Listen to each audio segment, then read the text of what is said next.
नमस्कार फ्रेंड्स। आज हम बात करने वाले हैं न्यू टैक्स रिजीम की।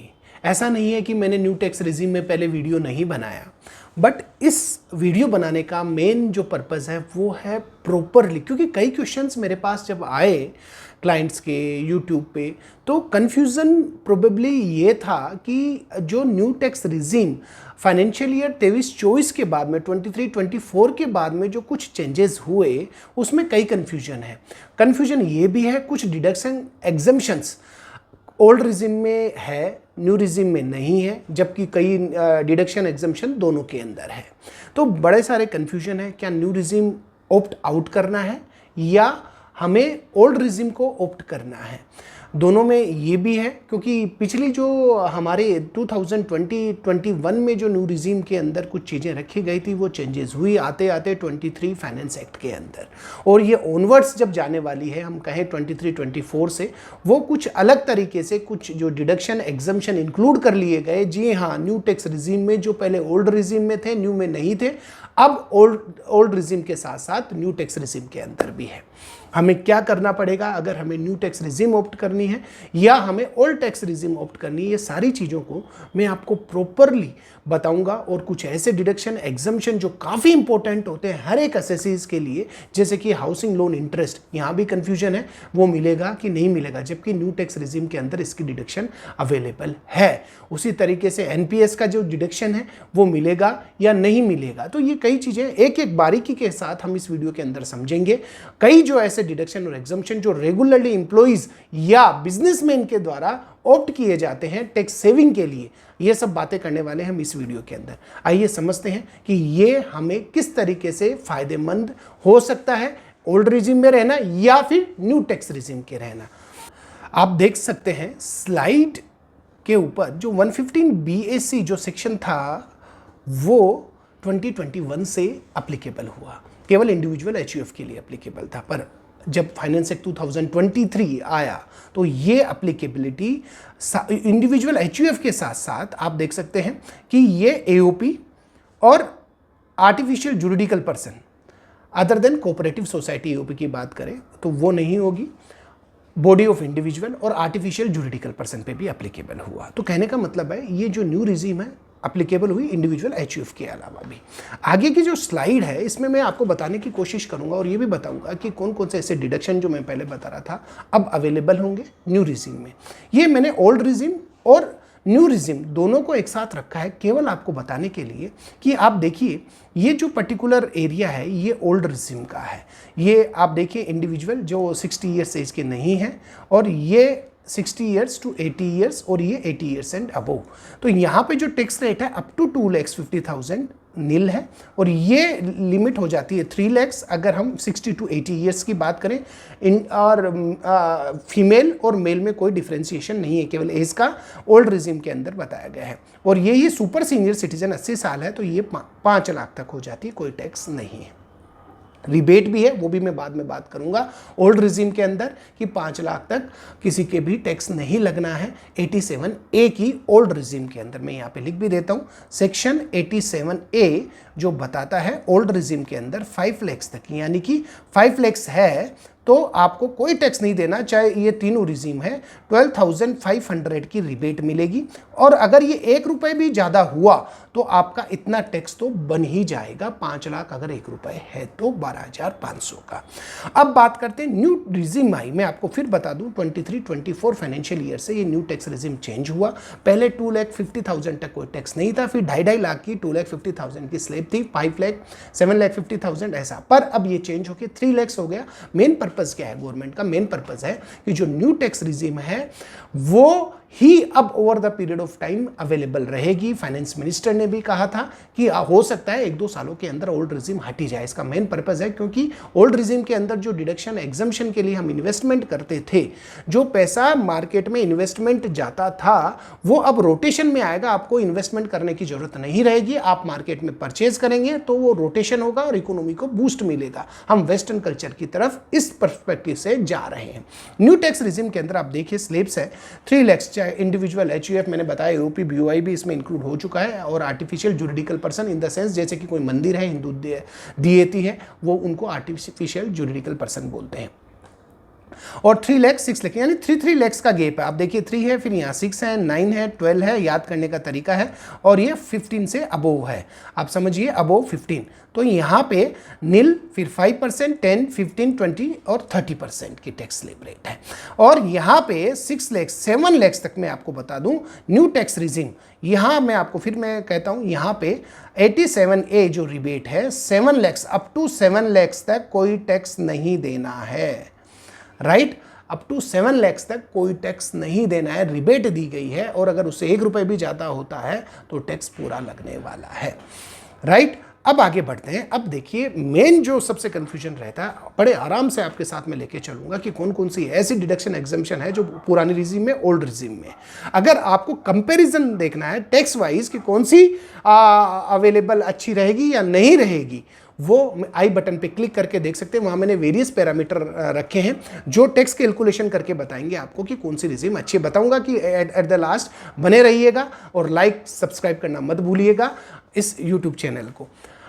अब ये जो हम बात करने वाले हैं वो देखिए आपके सामने जो स्लाइड है उसमें मैंने बड़े पैरामीटर्स रखे हैं डिडक्शन एग्जम्पशन का एग्जांपल, जो मेनली यूज होते हैं एम्प्लॉई या बिजनेसमैन के साथ। देखिए इनकम का जो लेवल है कंपैरिजन किया है मैंने। देखो यहाँ पे एक तो ओल्ड टैक्स रिजीम है, और यहाँ पे अप टू 31 मार्च 2023 मैंने रखा है, क्योंकि यहाँ पे फाइनेंस एक्ट 23-24 में चेंज हुआ, जो ऑनवर्ड्स ये आपके पास अवेलेबल है ऑनवर्ड्स, राइट। तो लेवल जो रिबेट के साथ में एलिजिबिलिटी है, कहाँ तक टैक्स नहीं लगेगा, ओल्ड रिजीम में 5 लाख तक, और जो न्यू टैक्स रिजीम थी अप टू 31 मार्च 2023 5 लाख, पर अब ये 7 लाख हो चुका है।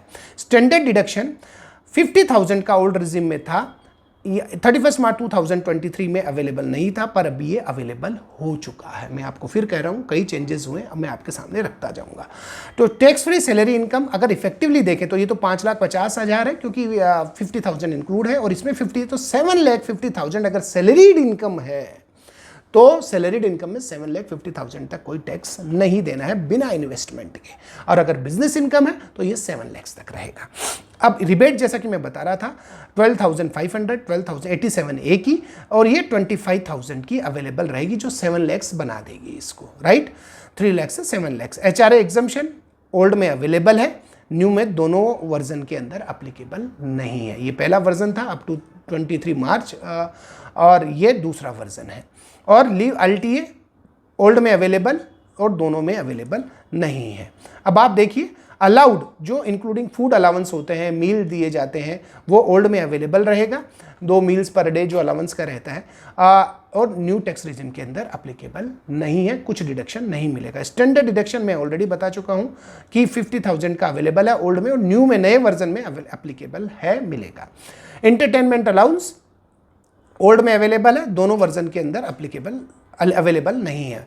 ऑफिशियल पर्पस के लिए कोई परक्यूजिट दिया, जैसे कि एग्जांपल बताता हूँ, रुकने के लिए आप बाहर गए, बाहर अगर आप सैलरीड पर्सन है, मेनली ये सैलरीड पर्सन पे रखा है, और बाहर आपको काम पे जाना है, और ऑफिस के लिए आप दिल्ली में अपॉइंटेड है पर आपको मुंबई में कोई ऑफिस विजिट करना है, तो वहाँ पे अकोमोडेशन दिया गया, तो परक्यूजिट एक तरीके से दिया गया, तो न्यू टैक्स रिजीम में अप्लीकेबिलिटी यानी कि कोई टैक्सेबिलिटी नहीं है, इसकी डिडक्शन अवेलेबल रहेगी हर एक वर्जन के अंदर। हाउसिंग लोन 24B जो हम 2 लाख रुपए तक का इंटरेस्ट की जब हम बात करते हैं, हाउसिंग लोन एक साथ में मैंने एक लिखा सेल्फ ऑक्यूपाइड प्रॉपर्टी, अगर आप खुद यूज करते हैं तो ओल्ड में अवेलेबल है, पर दोनों वर्जन के अंदर न्यू के अंदर अवेलेबल नहीं है, ध्यान रखिएगा। बट अगर यही प्रॉपर्टी आपकी अगर आपने लेट आउट कर दी है, तो लेट आउट करने के बाद अगर इंटरेस्ट पे डिडक्शन मिलती है तो आप देखिएगा ओल्ड रिजीम में अवेलेबल है और न्यू रिजीम में दोनों में अवेलेबल है, यानी कि हम 23, 24 या उसके बाद की बात करें अवेलेबल रहेगा ही रहेगा। ATC की डिडक्शन जिसमें LIC आ गया, स्कूल फीस आ गई, ओल्ड वर्जन के अंदर अवेलेबल है, न्यू वर्जन नहीं अवेलेबल है, आप देखिएगा। और NPS के अंदर एम्प्लॉई अगर कंट्रीब्यूट करता है, ओल्ड के अंदर अवेलेबल है, नई में नहीं है। और एम्प्लॉयर्स कंट्रीब्यूशन की बात करें, ये लोग कंफ्यूजन है कि NPS मिलता ही नहीं, पर एम्प्लॉयर्स कंट्रीब्यूशन 14% तक वैसे भी आप समझिएगा एग्जम्पशन अवेलेबल है। बट जो डिडक्शन अवेलेबल रहेगी वो न्यू रिजीम में भी अप्लीकेबल है और अवेलेबल रहेगी ओल्ड के साथ। मेडिकल इंश्योरेंस एटीडी जो शेयर प्रीमियम है ओल्ड में है, न्यू में नहीं है। डिसेबल जो हम डिसेबल पर्सन का इलाज कराते हैं एटीयू ओल्ड में है, नए में नहीं है। इंटरेस्ट जो एजुकेशन लोन है उसके लिए ओल्ड में है, नए में नहीं है। कोशिश की है आपको मेन चीज़ें आपको मैं बता सकूं, इलेक्ट्रिक व्हीकल के अंदर जो ATEEB के जो डिडक्शन है इंटरेस्ट की वो ओल्ड में है, नए में नहीं है। डोनेशन पॉलिटिकल पार्टी ओल्ड में है, नए में नहीं है। सेविंग बैंक इंटरेस्ट जो है अवेलेबल आप मान के चलिए जो मेनली सभी के होता है 10,000 और 50,000 रुपए की हम बात करते हैं और सीनियर सिटीजन के लिए ओल्ड में है, नए में नहीं है। और बाकी की कोई जो डिडक्शन है 80 सेक्शन 80 के अंदर आती है, चैप्टर 6A की डिडक्शन जिसे हम बोलते हैं ओल्ड में है, नए में नहीं है। और कोई भी अग्निवीर कॉर्पस, अब देखिए ये एक चेंज हुआ, अग्निवीर कॉर्पस जो नई सेक्शन लाई गई थी 80CCH की उसके अंदर ओल्ड में है। फर्स्ट न्यू रिजीम का फर्स्ट वर्जन में अवेलेबल ही नहीं था, पर अब न्यू जो रिजीम का जो सेकंड वर्जन है 23-24 फाइनेंशियल ईयर के बाद अवेलेबल रहेगा। फैमिली पेंशन अवेलेबल है ओल्ड रिजीम के अंदर और न्यू रिजीम के अंदर ये अवेलेबल रहेगा ही रहेगा। गिफ्ट अप टू, अब देखिए कुछ ऐसी चीज़ें हैं जो शायद हमें पता नहीं है न्यू रिजीम के अंदर। गिफ्ट 50,000 तक ओल्ड रिजीम न्यू रिजीम दोनों में अवेलेबल है। Exemption on voluntary retirement tendency वो अवेलेबल है हर एक रिजीम के अंदर। एग्जम्पशन ग्रेचुटी हर रिजीम के अंदर अवेलेबल है। लीव इनकेशमेंट हर रिजीम के अंदर अवेलेबल है। डेली अलाउंस जो ऑफिस के लिए रहता है, आप ऑफिस से बाहर जाते हैं तो उन दोनों के लिए अवेलेबल है ओल्ड और न्यू रिजीम के लिए। ट्रांसपोर्ट अलाउंस जो स्पेशल एबल्ड पर्सन के लिए होता है नॉर्मली 800 रुपये और 1600 रुपये रहता है, वो ओल्ड में भी है न्यू में भी है। कन्वेंस अलाउंस ओल्ड और न्यू रिजीम दोनों के लिए अवेलेबल है। देखो आप अपना स्ट्रक्चर सैलरी का कैसे करते हैं ये सब देख के आपको स्ट्रक्चर करना रहेगा। रीज़न बीइंग क्योंकि स्ट्रक्चर साल की शुरुआत होती है और हमें बताना पड़ता है एम्प्लॉयर को। इस पर्टिकुलर सैलरी स्ट्रक्चर के लिए नया वीडियो लेके आऊँगा मैं, ताकि आप इन सब चीज़ों को ध्यान में रखते एक ऐसा स्ट्रक्चर बना सके, ऐसी प्लानिंग कर सके जहाँ पे टैक्स इम्पैक्ट कम से कम आ सके। तो वो आप बने रहिएगा मेरे यूट्यूब चैनल के साथ में सब्सक्राइब करके। अब देखो ऑप्टिंग आउट ऑप्टिंग इन का नया सिस्टम क्या हुआ। पुराने रिजीम जब हम बात करते थे अप टू 31 मार्च 2023 तक यानी 22-23 फाइनेंशियल ईयर तक हमें बाय डिफॉल्ट ओल्ड रिजीम मिलती थी और हमें ओल्ड रिजीम से ऑप्ट आउट करना पड़ता था और न्यू रिजीम चूज करनी पड़ती थी। कहने का मतलब अब क्या हुआ 23-24 फाइनेंशियल ईयर से बाय डिफॉल्ट न्यू रिजीम रहेगी। ध्यान रखिएगा बाय डिफॉल्ट न्यू रिजीम रहेगी ITR के फॉर्म के अंदर भी। और अगर आपका एम्प्लॉयर आपका TDS काटता, अगर आपने उसको बता दिया कि मैं ऑप्ट आउट कर रहा हूं न्यू रिजीम से तो ओल्ड रिजीम आएगी। अगर कुछ भी नहीं बताया तो आपकी bye default new tax regime रहने वाली है, उसके अकॉर्डिंग TDS कटने वाला है।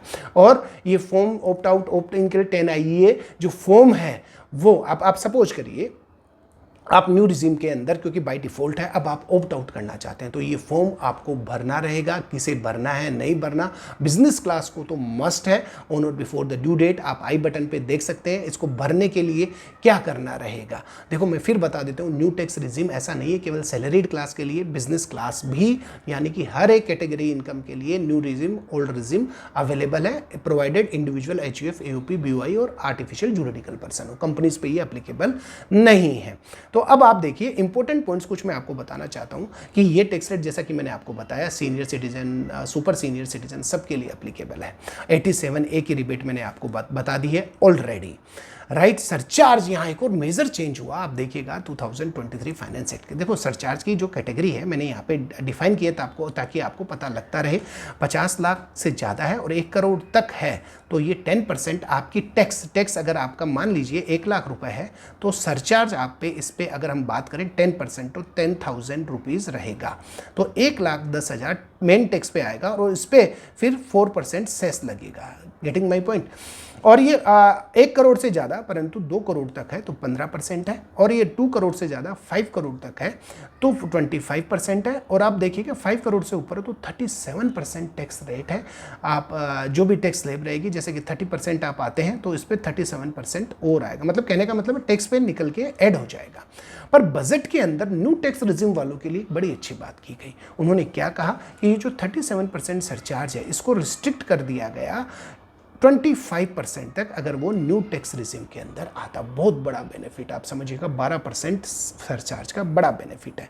और एक और चीज़ की गई कि जो हमारे इक्विटी शेयर 111A, जैसे कि हम बात करें शॉर्ट टर्म कैपिटल गेन, जो हमारे इक्विटी ओरिएंटेड फंड है 112A है सेक्शन, ये भी लॉन्ग टर्म नॉर्मली क्या है, हमारे जो सैलरीड क्लास हो चाहे बिजनेस क्लास हो, शेयरों में काम करते हैं, अगर इनको कैपिटल गेन की इनकम मानते हैं तो ये सरचार्ज 25% तक रिस्ट्रिक्ट हो चुका है instead of 37%। Surcharge rate of 25 और 37% जो थी वो जो हायर रेट पे थी इन पे, अब ये हायर सरचार्ज की रेट कम करके 15% कर दिया गया है। आप देखिए 15% कर दिया। मैं आपको बता दूं फ्रेंड्स, अब बात आती है कि हम सैलरीड क्लास क्या फॉर्म 10I भरना नहीं रहेगा। आप देखिए अगर सैलरीड क्लास अगर हम देख सकते हैं फ्यूचर ऑप्शन शेयरों में मेरे पास मोस्टली 80% जो सैलरीड क्लास के जो रिटर्न है उनमें शेयरों में काम करने वाले मिल ही जाएंगे। और अगर आप फ्यूचर ऑप्शन करते हैं, फ्यूचर ऑप्शन की इनकम हमेशा बिजनेस इनकम होगी। अगर आप बिजनेस इनकम है तो ध्यान से सुनिएगा जो मैं आपको बता रहा हूं, आप एक बार ऑप्ट आउट कर सकते हैं न्यू रिजीम से, समझ रहे हैं, उसके बाद फिर आप ऑप्शन नहीं रहेगा, क्योंकि once in a lifetime आप ओल्ड रिजीम में आ गए, फिर वापस न्यू में गए, फिर वापस कभी ओल्ड रिजीम में नहीं आ सकते हैं। ये ध्यान रखिएगा। मैं फिर कह रहा हूं, अगर आप साथ में शेयरों में काम कर रहे हैं, फ्यूचर ऑप्शन का जो काम है वो डेरिवेटिव्स का, और वो हमेशा बिजनेस इनकम मानी जाती है। कंडीशन ये है कि अगर बिजनेस इनकम वाले ऑप्ट आउट करते हैं न्यू रिजीम से, ओल्ड में आ गए, फिर एक बार ही वापस न्यू रिजीम में वापस फिर ओल्ड में नहीं आ सकते। तो ध्यान रखिएगा अगर आप शेयरों में ट्रांजैक्शन कर रहे हैं तो। अदरवाइज सैलरीड क्लास है तो आप कभी भी ऑप्ट आउट कर सकते हैं, फिर वापस ऑप्ट इन करके न्यू रिजीम में जा सकते हैं, सैलरीड या अदर सोर्सेज, प्रोवाइडेड ये जो क्लोज है कि once in a lifetime, ये केवल बिजनेस इनकम के साथ में, अदरवाइज नहीं है। राइट अब कौन सी बेटर है, देखो मैं आपको बता दूं बेटर कौन सी, क्योंकि देखो न्यू टैक्स रिजीम जो है वो छोटे छोटे 3 लाख तक कुछ नहीं है, 6 लाख तक, फिर 5% है ऐसा। तो अगर आपकी इनकम 10, 12, 15 लाख तक है और कोई इन्वेस्टमेंट आप नहीं करते, तो आप मान के चलिए मेनली न्यू टैक्स रिजीम आपके लिए अच्छी रहने वाली है। और ये मिडिल जो इनकम वाले हैं जो मैं बता रहा हूँ, हायर टैक्स रिजीम जो कि इन्वेस्टमेंट करते हैं, जो हायर सैलरीड इनकम वाले हैं जो इन्वेस्ट कर रहे हैं डिडक्शन एग्जम्पशंस में, तो आप मान के चलिए उनके लिए नॉर्मली ओल्ड रिजीम ही बेटर रहेगा, ऑप्ट आउट करना रहेगा न्यू टैक्स रिजीम से। मैंने यहाँ लिखा भी क्योंकि वो ATC में ट्यूशन में भी जाते हैं, हाउस रेंट अलाउंस में भी जाते हैं, पेंशन में भी जाते हैं, और लाइफ इंश्योरेंस प्रीमियम भी पे करते हैं, तो वहाँ कहीं ना कहीं ओल्ड टैक्स रिजीम रहता है। मैंने जैसे बताया कि मैंने आई बटन पे आप कंपेयर करके बताया मैंने एग्जाम्पल के साथ में कि कौन सी टैक्स रिजीम में कैसे कैसे डिडक्शन में कौन सा फ़ायदा हो सकता है, वो आप रेफ़र कर सकते हैं। नाउ बात आती है ऑप्शन का, मैंने आपको बता दिया income from salary other head, ये मैं आपको बता चुका हूं कि कब आप opt old versus new tax regime कर सकते हैं।